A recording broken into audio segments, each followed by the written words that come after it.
We want to wait till Sunday. I was like, no, I've got to tell you. So don't give any away. You guys have to stay quiet the whole time. Yeah, right.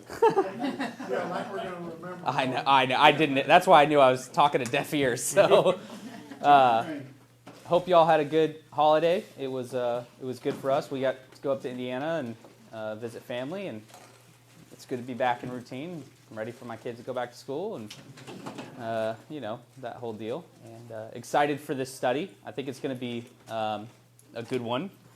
But I do want to remind you that it won't be like our Genesis study where we were going verse by verse. We will go verse by verse in some sections, and we will, skip over some others and look more at a high view of it as we go along. But my hopes for this class is that, like every other one, you'll see that there's obviously the main storyline that's taking place, but clearly there are multiple things that are happening at the same time, and that when you start to recognize how Exodus will take all this stuff, all that hard work that you put in the first 11 chapters of Genesis, Exodus is going to take all that and begin to use that, and you as the reader, who are now astute to that, will start to hear and recognize and begin to put into practice, see a little clearer what is happening. And I think that will help us discover more about who God is, what his plan was for humanity, why the Exodus event is such a pivotal point for all of the Hebrew scriptures and up to Jesus' life. And it is the most quoted, most alluded back to narrative in all of the Old Testament, in all of the Hebrew narratives. The prophets will use the Exodus event over and over and over to make points, and the psalmist will use it often to make points and to teach more, and more so than the creation, more so than the flood, more so than all of that. And so it is a very, very big and important event. And so what I'm going to do is open up in prayer, hit a couple words on the board, and then we'll kind of start going. So let me pray for us. Father God, thank you so much for another opportunity to open your word. God, as we dive into this next study, as we get into this Exodus scroll, God, I pray that you will open up our hearts, open up our eyes, help us to see with fresh eyes, with clear eyes, as we go along the discovery with the Israelites and the Egyptians, that we get to discover in a deeper way who you are and what it means to bear your name and to follow you, God, and how that applies to our lives today. So, God, I pray that you'll just take away confusion, that you'll give us fresh eyes, and that we can remain excited about diving into your word. We ask these things in your name. Amen. First and foremost, up on the board, if you're not a part of our texting, remind text, please text this at Genesis 111. Don't ask me. It's just something that it auto gave me. To the 81010. That's how I'll send out reminders. Like if we're having class, not having class, that's basically all I ever send out mostly, is that we're having class or not having class. So join that. Over here, I just wrote some words down because these are I hope these will help spark, as we're reading, to realize the type of things that we're looking for. Just like in the Genesis and the Jonah class, I talked about giving you a little bit of a toolkit to help recognize when the authors are trying to clue you in on something, like how to slow down and read. You see those things like repeated words and phrases and repeating themes and hard right turns and all that. All of that is to clue you in on these different major tools that the writers are using. And so all throughout Exodus, and all throughout all Scripture, you're going to see these allusions, which are just sort of like how the writers are alluding to the Exodus narrative. You'll see echoes. This is a little bit broader than an allusion. It'll say something that sort of you're kind of like hearing something, you're like, this sort of sounds like something I've read before, but it's not. It's clearly not like a cross-reference or a quote. There's just kind of an echo here that sounds similar. Inversions, that's where you're seeing that pattern seems to be flipped upside down. That's where we get like the Noah and the flood narrative. We see an inversion of that in the Sodom and Gomorrah narrative. So we've kind of talked about that, and we'll get more into that as well. These are all based off of patterns. So much of Scripture, once you start to see it, you start to recognize these patterns are on repeat. There's so many of these patterns in these stories and narratives that are taking place that are on repeat with various changes. And it's in the repetitions and in the changes that you start to see things a little bit deeper, and you gain more meaning. And then also the micro and macro story. So in other words, what we'll see take place in a single individual's life will later on be repeated in the whole nation. Like the whole nation will begin to act similarly as the individual person that we read narrative in. When you recognize these things, I call those hyperlinks, silly modern word just to basically say, hey, look, slow down, read, make a connection here, find the stories that seem to relate, and then juxtapose those two things together. And I always do this because, I don't know, this means like hold them up to each other and look at the differences, basically. So if you take the Sodom and Gomorrah narrative and you hold that up to the Noah narrative, you'll start to see there's actually a lot of similarities in this story, but there's also some slight variations. And why are there variations, and what is God trying to show us by, in this repeating pattern, changing something? All of that, just spoiler alert, is to show that the whole Hebrew Scriptures is doing that, to show that there was never, ever a way that anything was going to get fixed apart from God sending Jesus. And that as long as there was a way for man to fix the problem, it didn't necessitate Jesus. So all those people who would question, well, why didn't Jesus come right after Adam and Eve, fell? Or why didn't Jesus come right after the flood narrative? Well, as long as there was always still a way to potentially fix the problem, it did not necessitate Jesus. And so what you're going to see is a repeating pattern and phrase, things that will take place in individual and things that will take place at a national level to show that there was never a chance. There was never a chance. We needed Jesus. That was the only way that was ever going to fix any of this problem, and it shows that the thing that was consistent in and amongst all of these narratives that are on repeat and in variations and changes, the thing that was consistent through all of that was God. And that's where you get to discover how amazing it is. You get to see how God showed himself consistent in all of those narratives. And so that's what we're going to try to discover as we open up the book of Exodus.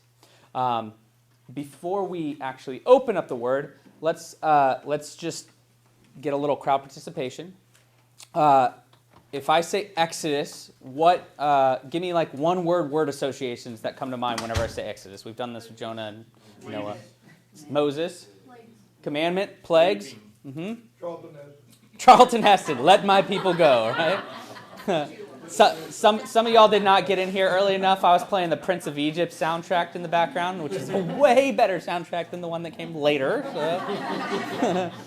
Highly encourage, if you've not ever watched the Prince of Egypt, give it a watch. It is astounding. It holds up today. The animations are like breathtaking. Like, it's beautiful. It actually set industry standards. It's a piece of art. You should watch it. Leaving. Huh? Leaving. Yeah, absolutely. Anything else? Name of God. Name of God, yep. Repetition. Repetition, yeah. Absolutely. Okay.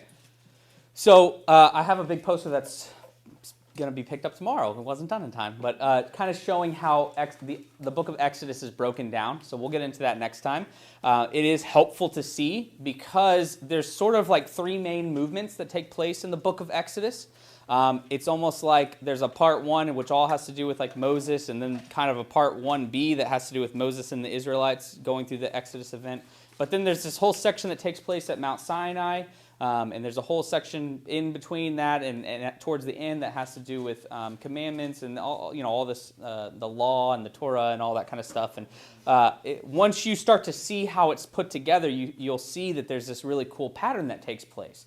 Things that occur at the beginning of the book also occur at the end of the book in a major way. And you'll start to see how the variation between the things that take place at the beginning and the things that take place at the end are really showing you how God is really trying to guide his people. We know that God has chosen the Israelites to be the group through which he will bless the world, bless the nations, bless all people. But he has chosen them for himself, and right now he has sort of a remnant that has found themselves in slavery in what country?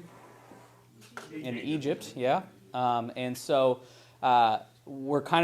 you'll start to discover how all that works as we move on. Now, do you think if Jesus had come earlier, bought into it? Well, I mean, that's all hearsay. I have no idea. I couldn't speak for it. But no, I don't. I mean, I think that I don't think Jesus would have come. There was never a timeline, I think, that Jesus would have come earlier. I think the very moment that he came was the very moment it was supposed to happen. I mean, it's kind of a cop-out answer, but I think it's true. In the time of history, I mean, in the explosion of the ability to replicate letters and spread them across the world through Roman-built roads, the modern technology that had been created up to that point that allowed for quick and fast going into all the nations, and telling people. Really, I think that all feeds into this whole thing. Meanwhile, at that time, they had a Babylon that was a world, ruler in Rome, and so I think that all of it was set to be right at that time, very specifically. Just like the end times, I think, will come right at a very specific time, and I think that will become very clear to all of us one day, maybe soon. So the Exodus narrative, all these words that we talked about, are all very important words. But what if I were to tell you that the Exodus story has already happened before? Can any of you recall a time when the Exodus narrative has happened before? Hush, God. I'm not saying the Bible. Probably the Bible. What he dispersed them. Okay. So there's a Babel narrative. Okay. Where he dispersed them. Okay. So I can kind of see that. Yeah, I can see where you're going with that. There's like a little echo there. I think a slight dispersion. Yeah. Okay. I'm gonna give you a clue. It's way more specific. Egyptians, slavery, Pharaoh, plagues. All happened before already. So Bible Trivia 101 minus YouTube.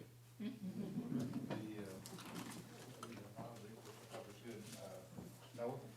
Not in Noah. It's a good guess, though. Could it have been in Cain and Abel? Not in Cain and Abel. No, I'm saying Pharaoh, Egypt, all of these are mentioned in the story. Plagues, wilderness wandering. Nope. I mean, okay, so that's kind of not fair because, yes, there are definitely allusions to it in Joseph's narrative as well, for sure. I'm before Joseph, though. Not quite Jacob. I'll give you one more hint. It is the one section of Genesis we have yet to study in great detail. Dang it. It's between 11 and... Yeah, between 11 and 36. 11 and 36. There's a story between chapters 11 and 36, specifically towards 11. Hint, hint.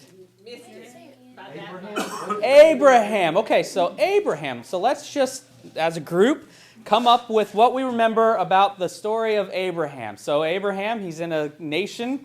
He's called up out of that nation. He's like, go, leave all your family, leave all your belongings, go to a place I'm going to tell you. He's going to make him a great nation. So immediately he takes Lot with him. He doesn't leave his family. He takes Lot, and they go into the nation that he's going to show him, and immediately leaves it. You guys remember this story? Oh, this is great, right? Okay, so so we're going to study Exodus. So by studying Exodus, let's go to Genesis chapter 12. Genesis chapter 12. This is a big, well-known passage of Scripture. The call of Abram, starting in verse 1. Now the Lord said to Abram, go from your country, your kindred, your father's house, the land that I will show you. I'll make you a great nation. I'll bless you. I'll make your name great so that you will be a blessing. I will bless those who bless you, and who dishonors you I will curse, and in all the families of the earth shall be blessed. Okay, we all know that passage very well. So Abram does what every great man of God does. He gets up, he leaves his land, he departs, he takes his family member against God's will, which is going to come to play here soon, and shows up in the land of Canaan. So verse 6, Abram passed through the land in the place of Shechem to the oaks of Moreh, which is a fun word study to go down. Go follow all the times we're talking about the oaks of Moreh and see what happens. At that time, the Canaanites were in the land. Then the Lord appeared to Abram. He said, to your offspring, I'm going to give you this land. So he built an altar there to the Lord, who had appeared to him.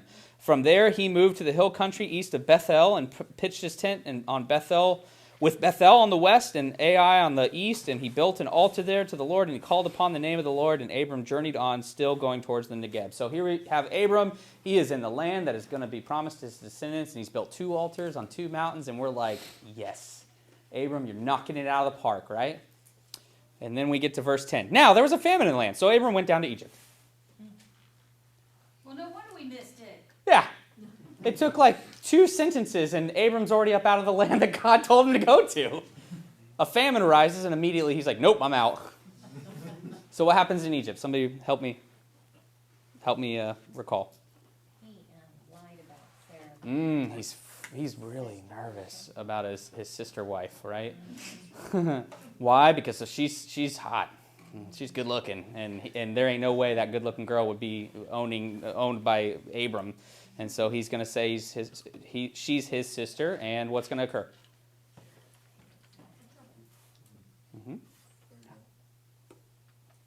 Pharaoh is going to be like, hey, what's up, Israel? Well, not Israelite. There's not an Israelite here. But what's up, lady? And he's going to take her as his own, right? And what is God going to do to punish Pharaoh?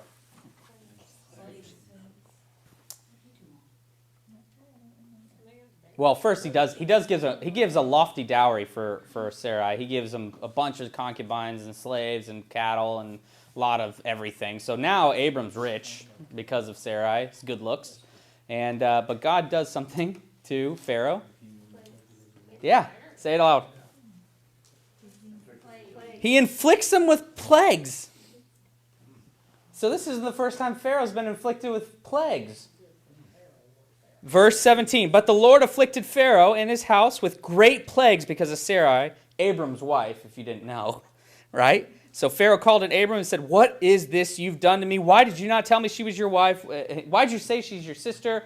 And so on and so forth. And so he gets to get up and take his wife and leave with all the riches and the Egyptian slaves and everything. And so Abram's doing pretty well. He gets to get up and exodus out of Egypt already, and decides to go back up into the land that he is called to.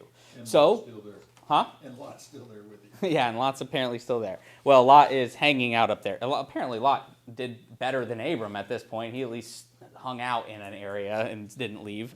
So we have Abram. Oh, no, this is when they separate. Abram and Lot are going to separate, and God makes another promise to Abram. What's the promise that he makes to Abraham and Sarah? Yeah, right. And so what does Abram do to show that he definitely does not trust God still? Yeah. He goes to Hagar, based off of listening to the voice of Sarah, who says, I'm old, I can't have a kid, so here's my Egyptian slave. Go in to her, and they have a child. What's that child's name? Ishmael. Ishmael's born. It was pretty dang easy, apparently. It all went well because Sarah gets super jealous immediately.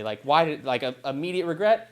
And she goes to Abram complaining. She can't stand him. She can't stand the slaves, so she's putting her under duress, the Egyptians, Hagar under duress, which, by the way, Hagar literally means the immigrant.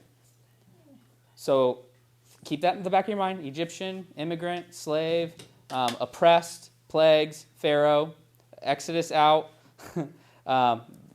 baby boy born.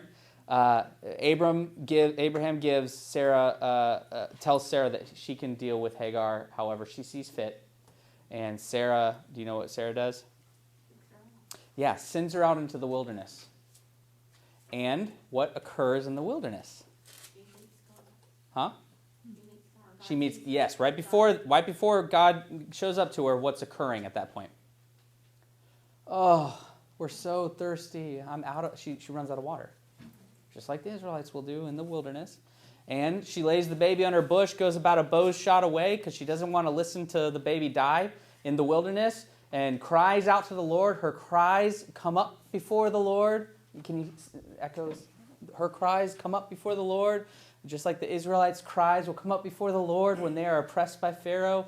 And God shows up and blesses her and blesses him and makes a covenant, makes a promise to Ishmael, just like he made a promise to Abram, that he will make a great nation out of Ishmael. It calls Sarah or Hagar to go back eventually, and then she ends up leaving as well.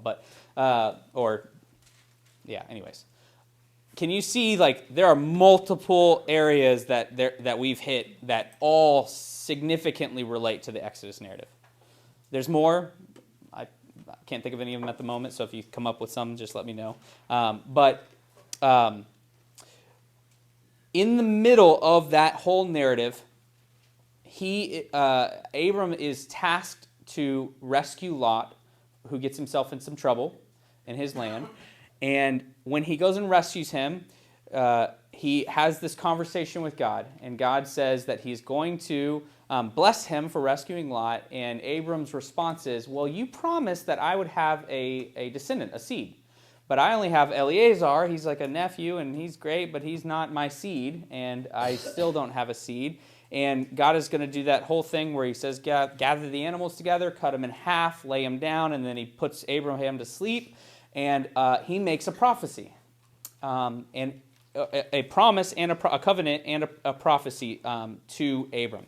Genesis chapter 15, if you go to Genesis chapter 15, this is where God's covenant with Abraham takes place. Verse 12, it says, as the sun was going down, a deep sleep fell upon Abram. And behold, a dreadful and great darkness fell upon him. Then the Lord said to Abraham, know for certain that your seed will be sojourners, immigrants, a.k.a. sojourners, in a land that is not theirs, and will be servants there, and they will be afflicted for 400 years. So here's the Exodus setup. And as you continue reading on down the narratives, you'll see that things about the Exodus narrative are going to continue to be alluded to. It's going to be, we see it in a micro way in the Joseph narrative with being banished out into the wilderness and then cast into slavery into Egypt. And all of that's, again, on a micro scale, playing out that pattern that we're about to see in the whole people of Israel. Okay, does that make sense? And if you recall the ending of Genesis, what is the ending of Genesis? What takes place? What do we find out? Joseph has one request. Please, oh please don't let me, once I die, don't let me remain here in Egypt. Please take me up and bury me in that one little cave of the two naked people that Abram had bought. And bury me with my father up there. And we are left with that ominous last sentence of Genesis that what happens? Yeah, and old Joseph was forgotten in a tomb in Egypt. Dun, dun, dun. And now we're going to fast forward in time and get to Exodus chapter 1. Any questions before we move into Exodus?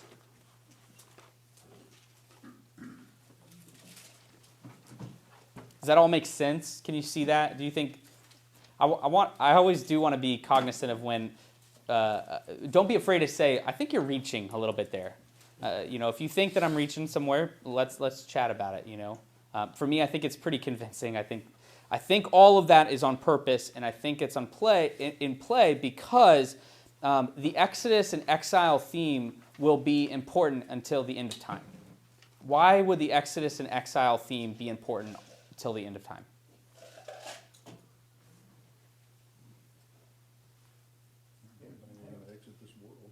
Because we sin. Yeah. We have to be restored. And our sin has created this great chasm between what it should have been and where we are now, and it requires death or an exodus out to be led out of slavery, ultimately. And so this theme is so important because we're still living in it. We have still been gifted a gift through Jesus, who was the new Moses, to give us a way out. But we still are awaiting a new creation, a new start, a fresh start on the other side of the Red Sea or the Sea of Reeds. And so this is something that's going to be very pivotal, even all the way up until the end. And it's something that Jesus will then take and use and put on replay.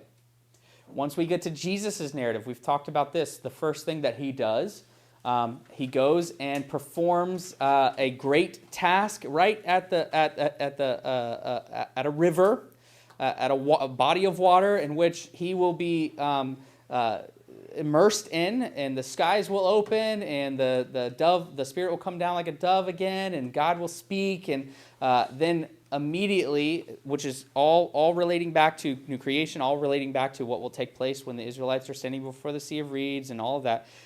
Immediately, what's the first thing he does right after he gets baptized? He goes into the wilderness for 40 days to be tempted. He's back at that micro story of the Israelites, right? Except this time, instead of grumbling and complaining at every other turn, he's going to complete the task. He's going to come out conquering, and that's when he starts his ministry. And he will be the new Moses, and he will do the same thing that Moses does between two mountains. On one mountain, he'll be transfigured in the presence of God, like Moses does on Mount Sinai, and on another mountain, he'll stand before God and take the brunt end of a destruction or a judgment that God would cast upon the whole earth, just like Moses will stand as an intercessor before the God Yahweh on behalf of the Israelites who are at the bottom of the hill making a golden calf out of jewelry. I have a question. It's probably kind Yeah. of irrelevant, but why, especially in the Old Testament, do they change their names? Like, you Yeah. have Sarai, and then she's Sarah. Yeah. And you have Abraham, and then he's Abram, or vice versa. And it's like, why did they do that? Yeah. So what comes with a new name? Just a new life. Yeah, it's a new identity. Names are very important. Names have a lot of meaning. We'll see that once we get to Moses as well. And actually, the entire first third of this book is all about discovering the name of God, who God is, and what that means. And so the name changes are going to be very important because, especially when they come from God. God's going to make the change from Abram to Abraham, from Sarah to Sarai, from Jacob to Israel. And then, of course, as a literary structure, you can then watch when those names are flipped back and forth. Now, Abram and Sarah aren't flipped back and forth. But obviously, when we went through the Joseph study, we saw that Jacob was called Jacob at some points and Israel at some points, literally in the same paragraphs. And you're just like, why do they flip-flop? And it gets confusing at that point. But for you to give a name to somebody, in what instance in life today would you name somebody? Yeah. And is the nurse naming them? No. The parent is naming them, right? So there's a great deal of ownership that takes place within the naming of an individual. And so for God to sit there and to take a name and change a name is making a statement that you are mine. You are no longer who you used to be. You are now this, regardless of whether that person still acts like the other individual or not. Does that make sense? Yeah. Yeah. A lot of the meanings behind the names will be really fun to look at too. Who is it? Isaac. Yeah, Isaac. You know what Isaac's name means? Laughter. Yeah, it means laughter, right? For two reasons. Number one, it's hilarious that she had a baby at however old she was. Like, okay, that's not going to happen, which is exactly how she responds when she hears that she's going to have a kid.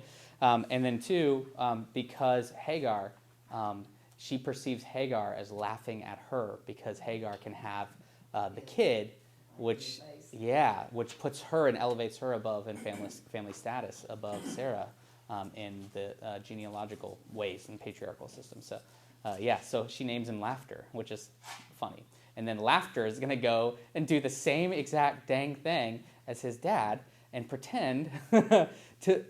Okay, we won't go down that path. Never mind.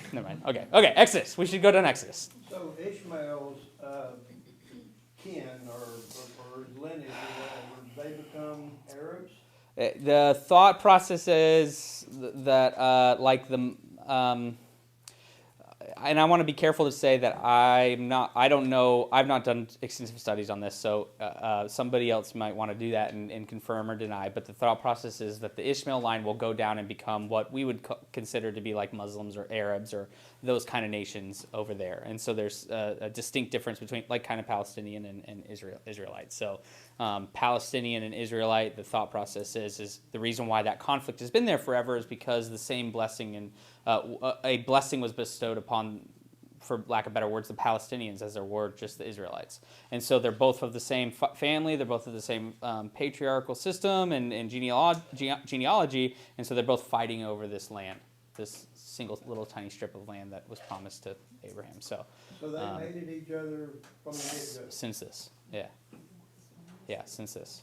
Mm-hmm.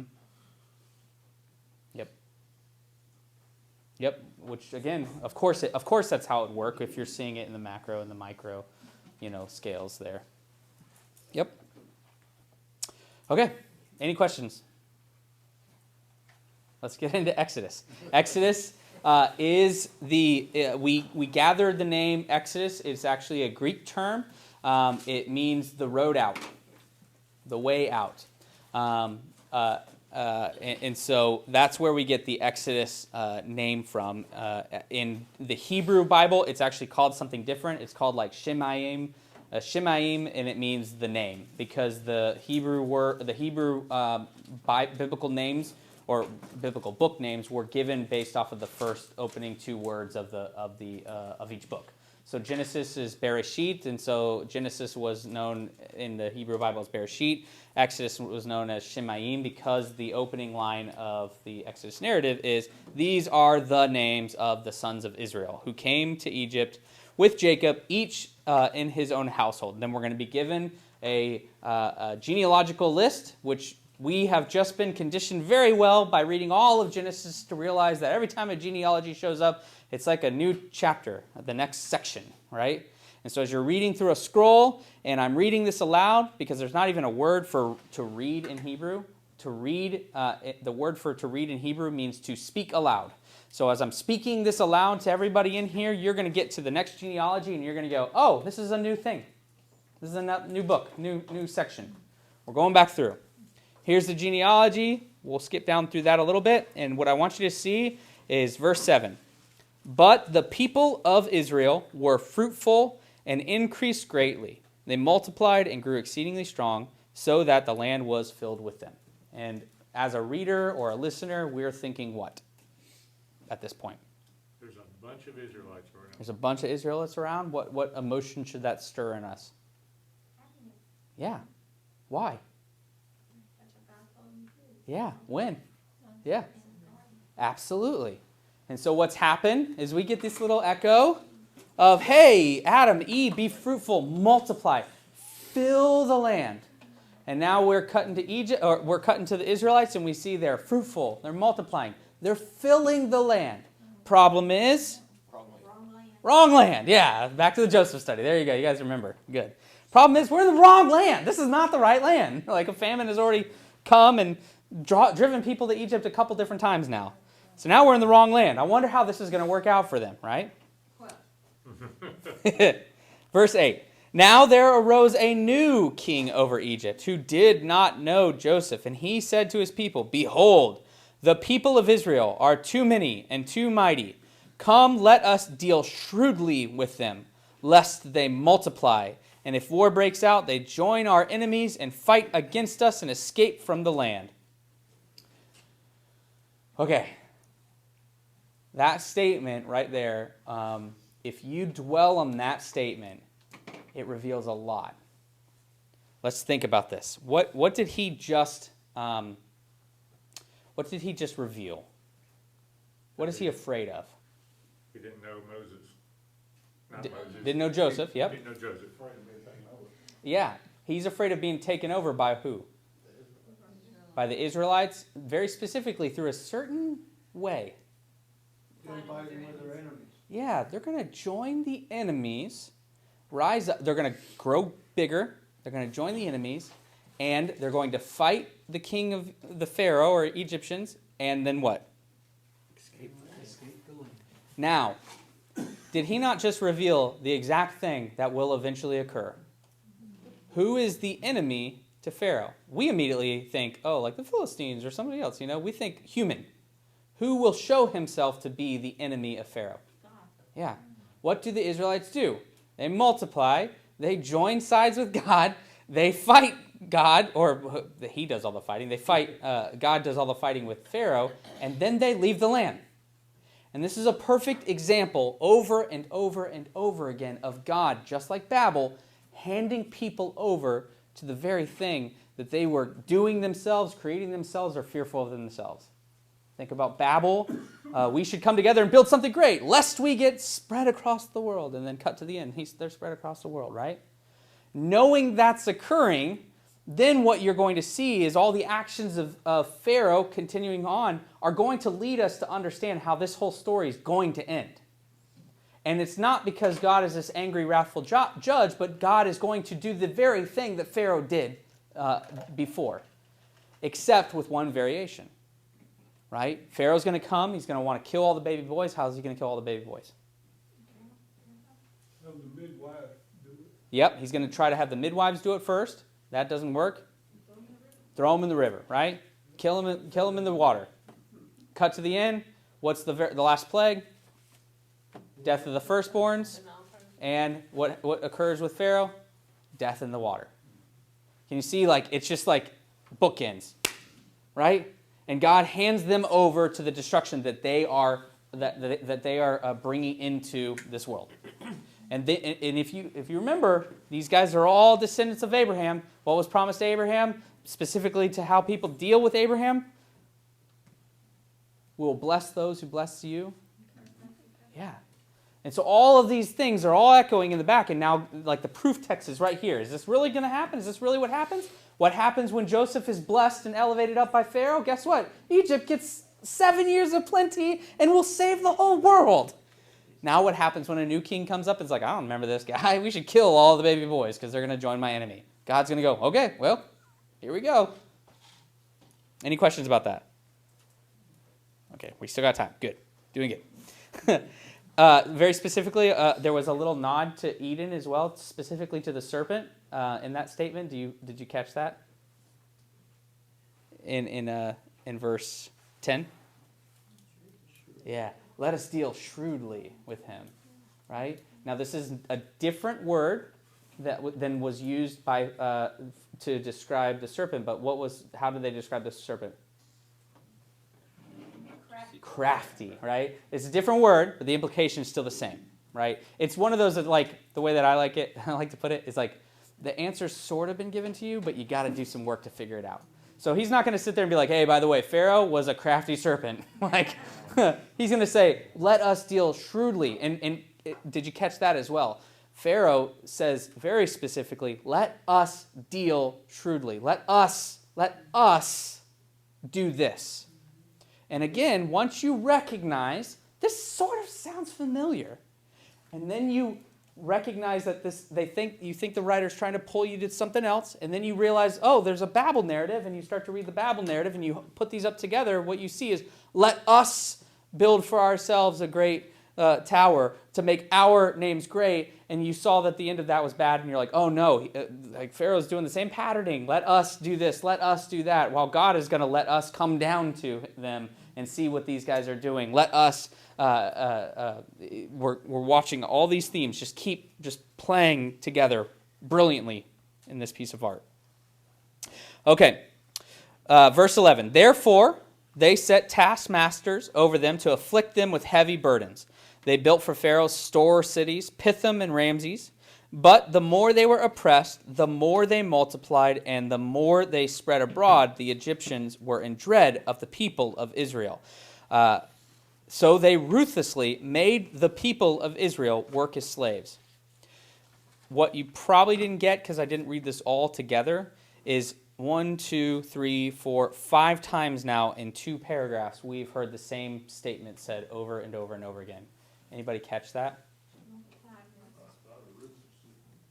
A lot of what? Ruthlessness, yes. Very specifically, there's a phrase that keeps being said. They afflicted them, I've seen that several times. Let me read these last 2 together again. But the more they were oppressed, the more they multiplied, and the more they spread abroad, and the Egyptians were in dread of the people of Israel. So they ruthlessly made the people of Israel work as slaves. They, yeah, there's they, but very specifically a 3-word phrase there. People of Israel. If you go and look at it, the last 2 paragraphs we've had 5 different times. very specific. The opening statement says these are the name of the sons of Israel, but it fits the same pattern. It's the people of Israel still. These are the name of the people of Israel, right? People of it, verse 7, but the people of Israel were fruitful. Verse 8, the people of Israel are too many. Verse 13, the people of Israel, or 12 and 13, the people of Israel twice. This is all hinting. Which people? The people of Israel. Which people? The people of Israel. Which people? The people of Israel. Who's upset? The king of Israel, right? Now, who is this Pharaoh? Any idea? According to the Ten Commandments, is Ramses. Okay. So that is derived. So there's two thoughts, and I don't want to get into too much of the chronological stuff. That's you guys. There's a million stuff out there for that. I think that's great. You can go look that up. There's two thoughts. This possibly happened in the 15th century or the 13th century. Now we're talking before 0, AD. So 15th century would actually be like the 1400s BC. The 13th century would be the 1200s BC. You're working opposite. They have thought process based off of, they go back to 2 Kings. There's a passage in 2 Kings that gives some specific dating, and then they count backwards from there. It works. 15th century, they go back to the reason why they think it could be Pharaoh Ramses is because the store cities that were being built were Pithon and Ramses. Problem is that a later scribe could easily change the name to Ramses to update the modern name of whatever was being told at that point. So they're not convinced by that. The actual truth is we don't have a clue. The problem with the 15th century Pharaoh is that they're doing all this work in southern Israel, which is actually northern Israel. Don't ask me why. And then the Pharaoh did not live or have his kingdom set up in southern Israel. It was actually northern Israel, or Egypt, northern Egypt. I'm too used to saying Egypt. Northern Egypt. And so there's a reason behind all that. It's a little dense for me to care about. Ultimately, I don't get too mixed up in that. I do think this is a real event. I think there's plenty of proof for either or. There's some issues with the possible 13th century one, mostly because during the Canaanite conquest, or the 15th century one. The 15th century one, both Pharaoh was not in the northern or southern kingdom, and during the southern Joshua's conquest of Canaan, it would be like they were actually fighting the same Pharaoh who owned land in Canaan. So when they're by the 13th century, the Pharaoh in Egypt had removed themselves from the Canaanites. I went way too far into that for no reason. Ultimately, what I really want you to see is that we're not told. In fact, we're not given any specifics about his name, about his kingdom. We're given two store cities that were given. But this is going to continue. And I think there's a literary purpose to that. Because there is this theme that we're going to see continue to unravel that has to do with names. And so, the first names that we are given in chapter 1 occur in verse 15. Before this, they afflict the people. They begin to have them start making bricks, which, hint, hint, we've heard that before. What narrative did we hear? People come up with the technological advance of bricks. Yeah, Babel. This is how you know that these things are occurring when you see multiple connections. Not just let us deal. That would just be one connection. But by seeing let us deal, scattered, and making bricks, all three of those things are in the Babel thing. That's where you go, oh, that's linking. We should probably look at both of those two narratives together and start to see how that's working. So they make bricks. And then verse 15, the king of Egypt said to the Hebrew midwives, one of whom was named Shiphrah and the other was named Puah. Okay, so we're given names, finally. Names after the whole genealogical opening. So first names were given, Shiphrah and Puah. Okay.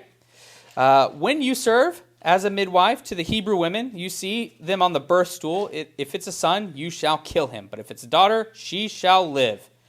But the midwives feared Elohim. The midwives feared Elohim. Interesting statement there. So what do we see? Who is fearing God right now? Egyptian midwives. Okay. And Hebrew. Huh? Oh, the Hebrew midwives. Right, you're right. Sorry, you're right. The Hebrew midwives. I forgot. We got to get to the Egyptian. We haven't got there yet.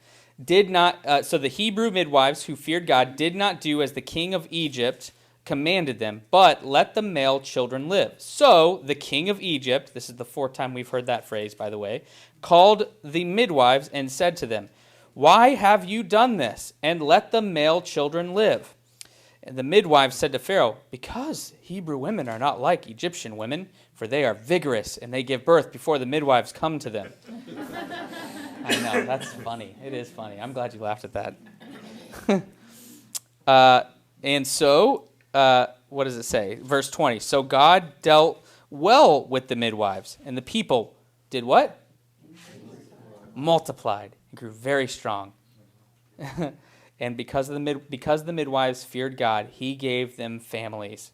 Then Pharaoh commanded all his people, "Every son that is born to the Hebrews you shall cast into the Nile, but you shall let every daughter live."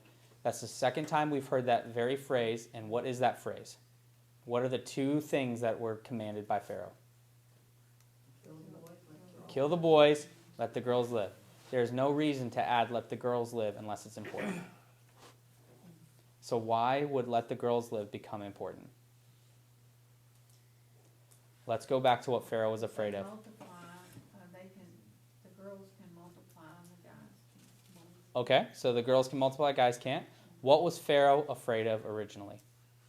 The men were going to go join the opposing enemy. So all these men who keep getting bigger and stronger, they're going to grow, they're going to multiply, which is happening, and they're going to join our enemies, and they're going to rise up against us. So his thinking, what seemed right in Pharaoh's eyes, was to get rid of the problem by killing the men. Meanwhile, he allowed the women to live. And we're given only two names in this particular passage. What two names were we given? And who are they? Israeli Midwives. Are they men or women? Women. They are women. Who will be the ones responsible for the downfall of Pharaoh? The women. The whole time Pharaoh was afraid of the men. Meanwhile, it will be all of the women in these opening chapters that will lead to the salvation of the Israelites and the downfall of the Egyptians. And that is one of those little things that you don't see unless you slow down and start to read. It's going to be a theme that will continue on into this next section, where we are going to be given some other women's names. And some of them will belong to different households. We've been given two different households. What two households were repeated multiple times in chapter 1? The people of Israel, and obviously we have the king of Egypt. So we have two households that are at war with each other. And if you really want to nerd out, go pay attention back to the Noah narrative and find out who are descendants from which one of Noah's sons, and see how Noah's blessing and curse towards his sons, how this is at play. This is one of those situations where you're going to see Ham's descendants are at a little bit of a Cain and Abel situation with one of his other brother's descendants, and you're seeing that play out in a macro way.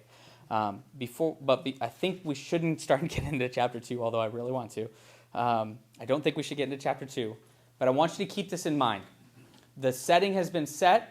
We have two families that have been given, Egypt and Israel. We have a king who's doing what's right in his own eyes in order to protect himself. That protection, we obviously know, will not last. All the women will be his downfall. And then we're going to be introduced to a new character, a baby. And this baby, whose name is Moses, will then suddenly go through a hero's journey, a stereotypical hero's journey, in which he will try to begin to discover to which family he belongs. And that's the opening setting to the next couple chapters. He will go through 2 total exoduses before he ever goes through the major Exodus narrative. He will, in his micro way, go through the exact same thing that he will ultimately do in a much later time frame with the Israelites. The last couple of minutes, I just want to open up for a couple of thoughts or questions or clarifications. So didn't the same thing happen when Jesus was born? Yes. Yes. So Jesus is born, and here's the new king of the Jews, Herod, who is met with the wise men who were like, "We're here to see the new king of the Jews," which is just a great thing to always say to the current king of the Jews.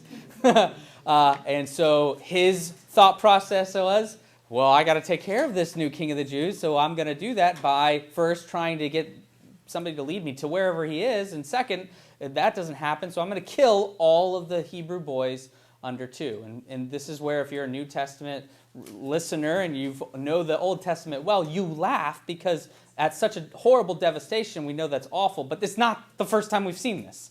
We've actually seen it a bunch of times at this point, and we're just watching history on repeat. And so Joseph will then be told in a dream. Joseph will be told in a dream. The dad, Joseph, will be told in a dream like the Joseph in Genesis that, hey, you need to leave. And where will they go? They will go to Egypt, where God will protect his remnant for a couple of years or until the time in which they are allowed to return back to the promised land. And so Jesus as a baby is going through all the same little micro steps that we're seeing the children of Israel go through, and Joseph and Moses. And Inverted, because this time they're going to leave Egypt to be saved, but when Jesus, they went to Egypt for safety. it would be an inversion, yes. So the inversion would be there, would be absolutely there. Yep. So with what all's going on over in Israel right now with Hamas and all that, do you think this is just a continuation of the fighting between the different tribes? Oh, absolutely, yeah. Absolutely. We're on repeat, for sure.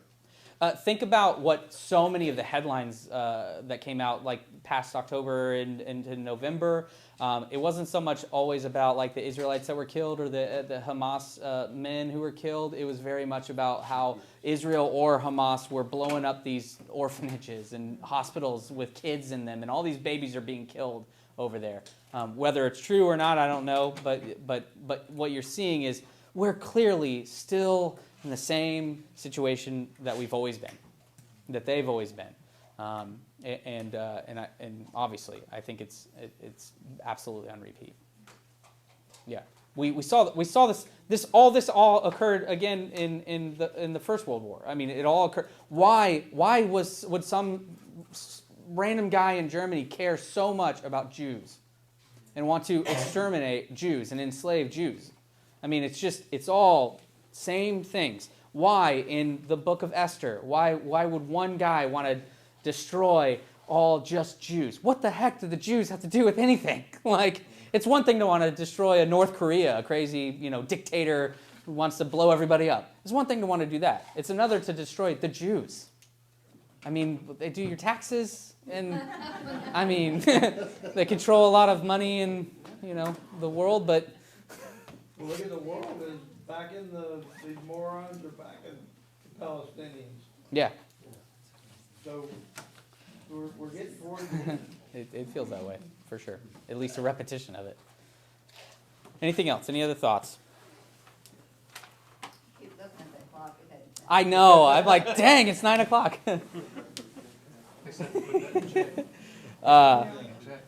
Over this next week, go ahead and read chapter 2, and read chapter 3 through the themes that we've kind of been talking about. Let's see if you can pull out any of them. And I will give you a hint as well. We will be introduced to something called a type scene, which is a scene, a micro scene that will be used in repetition over and over and over again throughout all of Scripture, including in Jesus' time. And when you get to the Jesus time, it's really cool. And it has to do with a well. Okay, so I'll put it there. So your homework is to pay attention to the well and see if you can't figure out. There's like a list of like 12 things that occur at this well that occur at several other scenes similar to it. See if you can see that. Okay. Tuesday. Do what? Yeah, and that's is a really cool inversion there. So yeah, way to give it away, Joe. If you are wanting to meet Tuesday, I'm available. Just let me know. I know some of you have let me know that you can't be there, so just let me know if you want to be there Tuesday, and I'll send out a remind text with a confirmation or not. We can talk about whatever. Otherwise, would somebody close us in prayer? We won't be here. Yeah, he told me. Thank you, Kane. Father God, I thank you for tonight. I thank you for everyone that's here. For those that are not here, let them know that they are missed. Thank you for a fruitful Bible study. And we just thank you for letting the Holy Spirit just come upon us. I just pray for everyone to have a great, safe week. Keep everyone, just keep us safe throughout the week. And we just pray for a great rest of the 20